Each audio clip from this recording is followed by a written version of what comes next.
Hi there, me again. This is my one take video for a scanner darkly. I'm going to get to that in just a moment. But first of all, as I've been saying in previous videos, I've been working on eliminating the ums and ahs from my speaking on camera. I will continue to do that. I'm also working on not scratching mosquito bites while on camera. That's what I noticed in the last video that I did.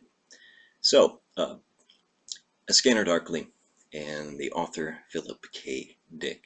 Like previous videos, I'm going to talk more about the author, more about the books and the writing process than I am about the film. I feel like I cover that fairly well in my film essay.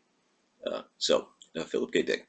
I am sort of a Philip K. Dick obsessive. That's probably true of all the all the films on this syllabus for this class, and perhaps for the all of my syllabi for film classes. Is I tend to pick films that I'm interested in, excited about, and a little obsessed about. To use a phrase from earlier in this course, Philip K. Dick is one of my hobby horses. So if you recall from Tristram Shandy, a hobby horse is sort of a pastime or an interest in which someone is somewhat obsessive about, and tends to sort of buttonhole people and talk to them about their obsession. That's what I'm doing here with this video. I am buttonholing you and talking to you about my obsession with Philip K. Dick. First, I have a couple of stacks of books here that I'm going to do as a sort of show and tell. I have actually quite a collection of Philip K. Dick novels. I'm somewhat of a latecomer to science fiction. When I was in high school, I liked fantasy novels a lot, particularly Lord of the Rings and The Hobbit and works by J.R.R. Tolkien and other such works. But later in my adulthood, I've come to appreciate science fiction, particularly what's called hard science fiction, which is science fiction that's plausible. So let me show you some of these books that I have, Philip K. Dick. This one is called Simulacra. It's from 1964, so one of Dick's early works. The Simulacra, or Simulacra. It's sort of the same idea as the Matrix, sort of this fake world. So I haven't read this one yet. So this one's I'm looking forward to reading it sometime. I have read this one. This is called There's Three Stigmata of Palmer Eldritch. This is from 1965. This is a hardback, so I was really excited to find this in a used bookstore. Not only is it Philip K. Dick, but it's a hardback book. So combining two of my hobby horses, Philip K. Dick and books, particularly hardback books, which, like a lot of bibliophiles, I sort of fetishize. But this is an interesting book compared to Scanner Darkly in that it also deals with the theme of drugs in sort of in a alternate history America, but in the future. But in this world, the world has been warmed to such an extent that it's uninhabitable, and people have to basically live on colonies in other planets in the solar system and the moon. So that's kind of prescient, is the term, in terms of looking at or imagining what the world would be like when it's a lot warmer, which is something we should all read, I guess, to get in a sense of what is actually becoming fact in terms of global warming. Anyway, but in the story, the people, the only way these people can survive in these very primitive colonies is by taking drugs. And when they take a drug, it also allows them to sort of share in a virtual world. So again, sort of like a Matrix in the Matrix films.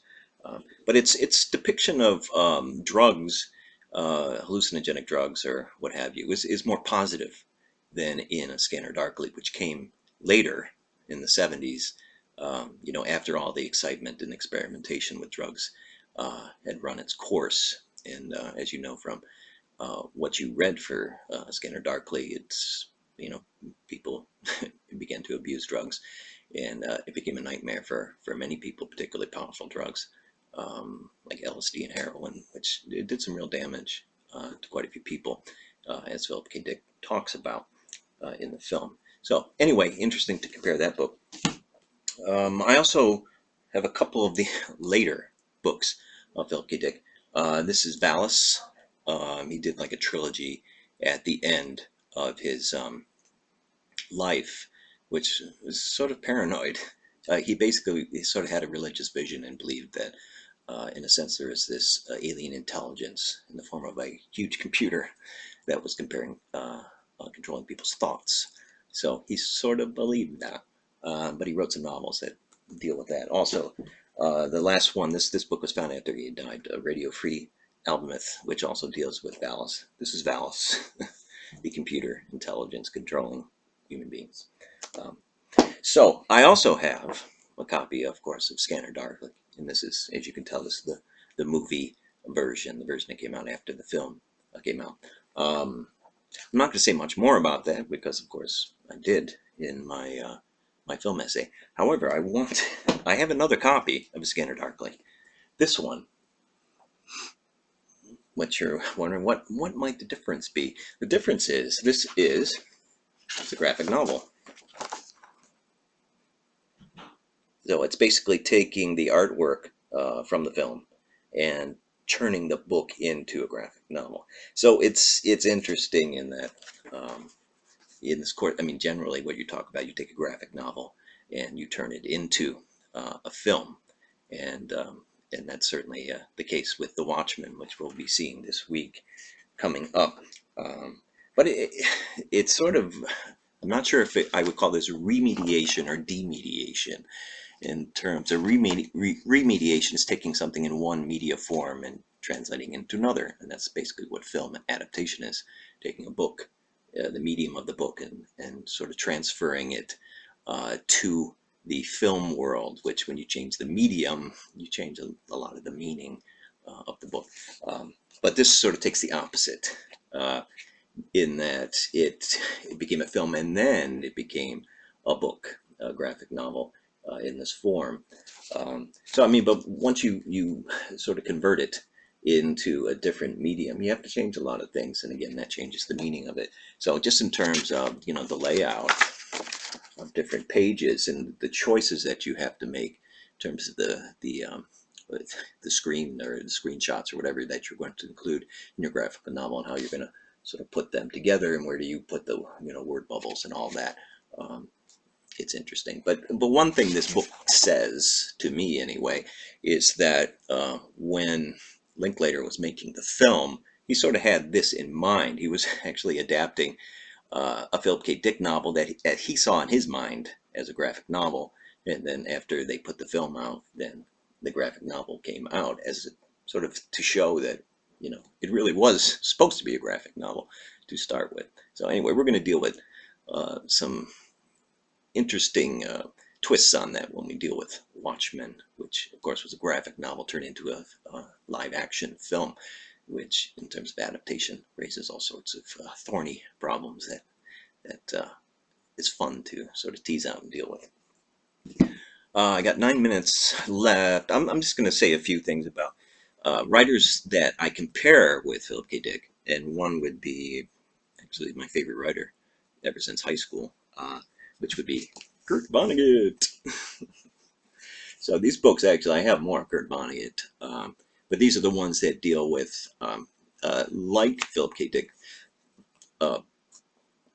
Kurt Vonnegut was a science fiction writer initially, and then later sort of became a social satirist. Both Dick and Vonnegut, in a sense, are dealing with alternate realities or alternate histories of the United States. So you saw that in Scanner Darkly, an alternate history of the 1970s in California. Well, Vonnegut does does that in a number of ways. This actually is from the 60s, Slaughterhouse-Five. I don't know if you've heard of it. There is a film version of it that's quite well done. Um, but this is about Kurt Vonnegut's experience of being in Dresden when it was firebombed by American and British bombers at the end of World War II.